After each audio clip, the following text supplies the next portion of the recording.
Bienvenue, peuple de Dieu de partout dans le monde, vous qui êtes en train de nous suivre, vous les abonnés de Sapad TV, et que le Seigneur soit béni. Et ce matin, dans Étoile du matin, nous allons partager d'un thème très important qu'il a plu au Seigneur de pouvoir nous le donner. Alors, comme vous le savez, nous allons partager ensemble et nous devons grandir tous avec le Seigneur et surtout avoir la pensée des dieux ce matin pour pouvoir diriger notre vie. Qu'est-ce que le Seigneur attend de nous? Qu'est-ce qu'il veut nous dire réellement ce matin? Alors, ce thème de ce matin que nous allons partager, c'est un thème sur la grâce. Le thème, c'est le règne de la grâce. Nous voulons partager de ce thème parce que nous croyons que la volonté de Dieu, c'est que sa grâce puisse régner dans notre vie et que nous soyons abondés par sa grâce et dans tous les domaines de notre vie que nous vivons sa grâce. Alors, bienvenue et bon appétit. C'est votre frère David Malaba Chams et nous allons partager aujourd'hui, je vais lire notre texte de base. Déjà, nous sommes dans Romains. Nous allons lire notre texte de base, c'est Romains chapitre 5, verset 20 à 21. Il est écrit ceci. Romains chapitre 5, verset 20 à 21, il est dit « Or, la loi est intervenue pour que l'offense abondât. Mais là où le péché a abondé, la grâce a surabondé. » 21. Enfin que comme le péché a régné par la mort, ainsi la grâce régna par la justice pour la vie éternelle par Jésus-Christ notre Seigneur. Amen. Oui, c'est extraordinaire. Ici, le passage que nous venons de lire nous enseigne quelque chose de merveilleux. On nous parle de la grâce, mais aussi on nous parle de la loi. On dit la loi a intervenu. La loi est intervenue pour que l'offense abonde, mais là où le péché a abondé, la grâce surabonde. Donc nous comprenons la pensée de Dieu, c'est que le Seigneur sait que le péché est dans le monde. Le péché règne. Et le péché, quoi? On dit là où le péché a abondé. C'est-à-dire, les péchés ne... D'emblée, je m'en vais dire à quelqu'un que le péché ne se réduit pas. Par contre, le péché abonde. C'est-à-dire, ce que nous devons comprendre, c'est que ne pense pas que le monde va nous aider à vivre dans la sainteté, à vivre dans la pureté, à vivre dans la loyauté au Seigneur. Mais par contre, le monde va nous présenter des choses pour que nous vivons dans l'abondance du péché.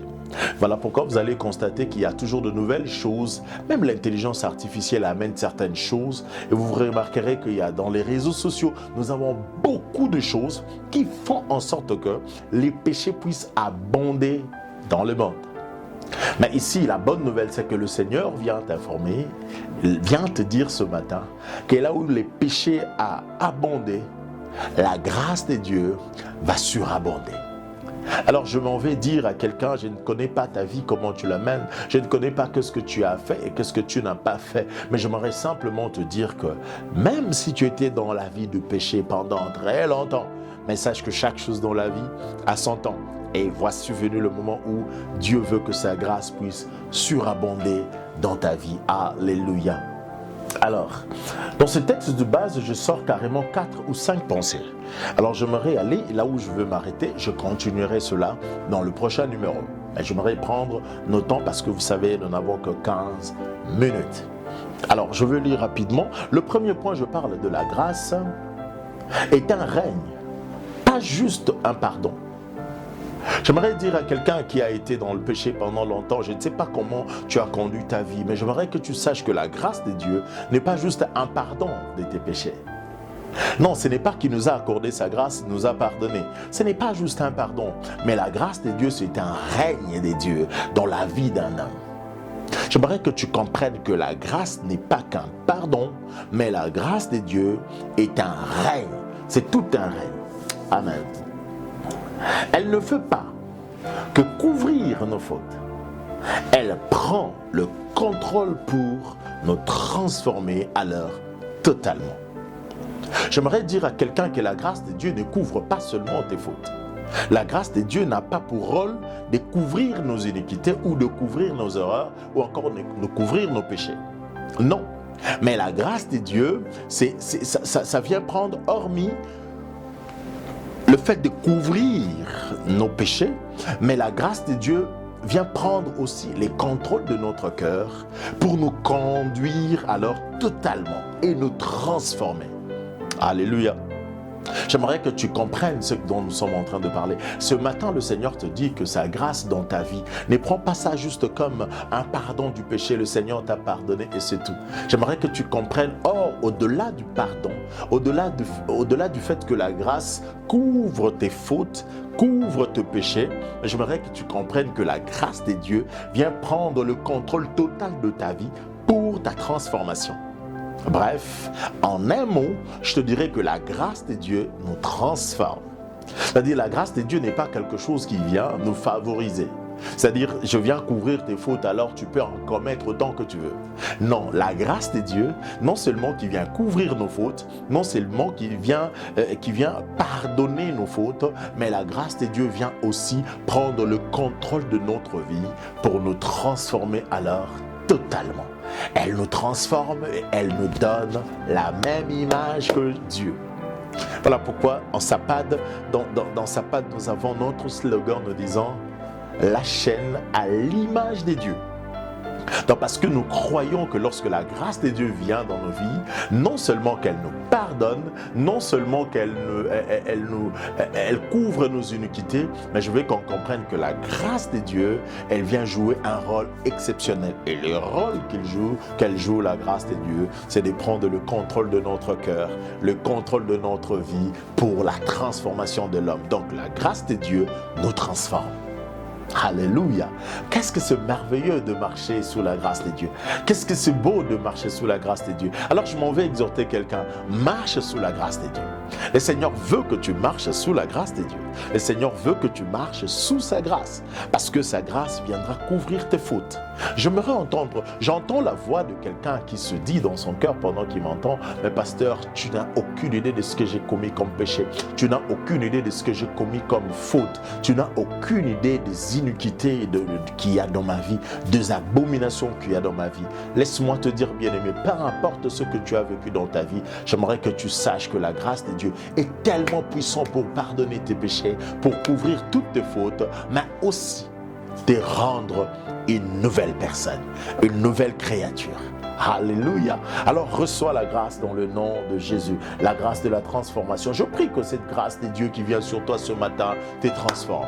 Je prie que la grâce de Dieu qui vient sur toi ce matin prenne le contrôle de ta vie totalement, que tu lui appartiennes, qu'il te possède, qu'il te remplisse et qu'il te transforme, qu'il travaille ton être intérieur. Alléluia. Gloire au Seigneur. Alors, non seulement qu'elle fait, je disais qu'elle ne fait pas que couvrir nos fautes, elle prend le contrôle pour nous transformer. Mais deuxièmement, je te parle de la grâce. Elle change la domination du péché, c'est-à-dire elle change la domination du péché par la liberté en Christ.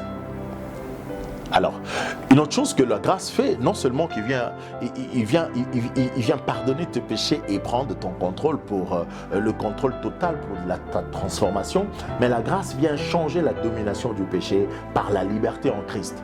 Je ne sais pas quel péché qui t'avait retenu captif, je ne sais pas quelle faute qui t'avait retenu comme esclave. Je ne connais pas le nom de cette erreur, je ne connais pas le nom de cette faute, je ne connais pas le nom de ce péché qui t'a pris en captivité. Tu es devenu comme esclave de cela. À tout moment que tu veux te débarrasser de cela, mais ça ne va pas. Tu as l'impression qu'il y a une force qui t'attire vers le bas et tu retombes dans la même chose. Alors je viens te dire ici que la grâce de Dieu a la capacité de changer ce que j'appelle, de changer comment la domination du péché par la liberté en Christ. Le Seigneur, la grâce de Dieu veut te libérer aujourd'hui pour que tu appartiennes à Jésus.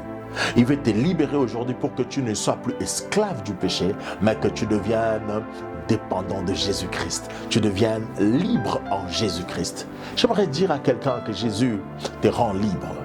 N'avez-vous pas lu dans 1 chapitre 1, je crois, verset 8 ou 9, la Bible dit, quand le Fils de l'homme vous affranchit, vous devenez réellement libre. J'aimerais dire à quelqu'un, lorsque Jésus-Christ t'affranchit, alors tu deviens réellement libre. Et c'est ce que fait la grâce de Dieu. Alors est-ce que ce matin, tu es dans ta voiture, tu es dans ta maison, tu n'es pas sorti, je ne sais pas, tu es dans un lieu de prière, de retraite, ou encore tu es en train de chercher la face de Dieu, peu importe le lieu, dans ton bureau de travail, mais le Seigneur vient te dire que la grâce de Dieu est capable de pouvoir te sortir de cet esclavage du péché pour que tu deviennes libre en Jésus-Christ. Et j'entends le Saint-Esprit me dire qu'il y a des gens qui se posent des questions. Certaines personnes se posent des questions. Ils se posent des questions du genre, comment je ferais? Est-il possible vraiment que je m'en sors de cette situation? Est-ce que je veux vraiment me libérer de cette situation? Mais je viens te dire que la grâce de Dieu vient te libérer de cet esclavage du péché et il te rend libre. Reçois-le dans le nom de Jésus-Christ. Merci Seigneur. Alors, j'aimerais avancer. Et là, nous voyons dans Romains chapitre 6, verset 14, dit ceci. Car le péché n'aura point de pouvoir sur vous, puisque vous êtes non sous la loi, mais sous la grâce. Le péché n'aura plus à dominer sur vous. Le péché n'aura plus la mainmise sur vous. Le péché n'aura plus le pouvoir sur vous. Car vous n'êtes plus sous la loi, mais désormais vous êtes sous la grâce. Je m'en veux dire à quelqu'un que tu n'es plus sous la loi, mais tu es sous la grâce du Seigneur. Reçois la grâce dans le nom de Jésus. La grâce de ne plus être esclave du péché. La grâce de ne plus être esclave de ce mal-là, mais que tu deviennes libre. Car quand le Fils de l'homme t'affranchit, tu deviens réellement libre. Dans le nom de Jésus. Merci Seigneur. Alors je m'en vais vite pour finir avec cette première partie. Je vais vous parler deuxième point. Et le deuxième point, je parle de la grâce. La grâce nous rend capables. La grâce qui rend capable. Alléluia. J'aimerais que nous comprenions ces choses. La grâce qui rend capable. Alors, c'est quoi la grâce qui rend capable? Premièrement, je te parle de... Ce n'est pas une excuse pour pécher, mais une force pour vivre selon Dieu. Amen. Alors, j'aimerais dire à toi qui m'entends en ce moment que la grâce de Dieu, ce n'est pas une excuse pour continuer à vivre continuellement dans le péché. Mais la grâce de Dieu, par contre, c'est un pouvoir que nous recevons de Dieu. La grâce de Dieu nous rend capables. Là où tu étais impuissant, mais la grâce te rend puissant. Là où tu étais faible, mais la grâce de Dieu te rend faible. Là où tu n'arrivais pas, mais la grâce de Dieu te rend capable. Tu peux arriver au nom de la grâce du Seigneur Jésus. Alléluia. Alors, ce n'est pas une excuse pour pécher, mais par contre, c'est une force pour vivre selon le Seigneur. Alors, reçois la force, toi qui n'étais pas capable, reçois la force d'être capable de vivre selon la volonté du Maître. Voilà la grâce que le Seigneur envoie dans ta vie maintenant. Toi qui n'arrivais pas, j'aimerais préciser ici que ce n'est pas le fruit du génie humain. Ce n'est pas le fruit de tes efforts de vouloir vivre selon la volonté de Dieu, mais c'est le fruit de la grâce. Le Seigneur t'accorde cette grâce en ces jours pour que toi tu vives selon sa volonté. Alléluia. Alors ce n'est pas comme je suis sous la grâce, alors peu importe ce que je ferai, il n'y a pas de condamnation. Et là déjà la Bible dit qu'il n'y a pas de condamnation pour ceux qui croient en Jésus-Christ. Alors je ferai tout ce que bon va me sembler, tout ce que bon me semble, tout ça. Non, ce n'est pas comme ça. J'aimerais que nous comprenions que la grâce, ce n'est pas une excuse pour demeurer dans le péché. Mais par contre, la grâce, c'est une force que tu reçois de Dieu. Lorsque tu reçois la grâce, en réalité, c'est comme une batterie qui venait d'être rechargée. C'est-à-dire tu étais devenu lobat parce que tu tombais, tu n'arrivais pas. Et du coup, on te branche. Lorsqu'on te branche seulement à l'énergie électrique, du coup, tu reprends force et tu reprends vie. Alléluia. Ainsi fonctionne la grâce de Dieu dans notre vie. Amen. La grâce de Dieu retient que c'est une force que nous recevons afin de faire quoi? Afin de vivre selon la volonté de Dieu. Amen. Alors c'est très important, j'aimerais que nous puissions comprendre cela. Et je vais lire Tite chapitre 2 verset 15, Tite chapitre 2 verset 11 à 12. Et là-dedans, vous trouverez, là où la parole de Dieu dit, elle nous enseigne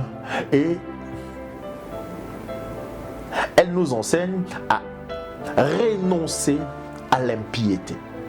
C'est-à-dire la grâce de Dieu nous enseigne comment on peut renoncer à l'impiété pour être pieux devant le Seigneur, afin que nous puissions servir notre Dieu sans tâche, sans ride. Que le Seigneur nous bénisse. Je crois que c'était un moment merveilleux que nous avons passé sous la grâce aujourd'hui. Ce n'est pas fini, parce que le terme est long.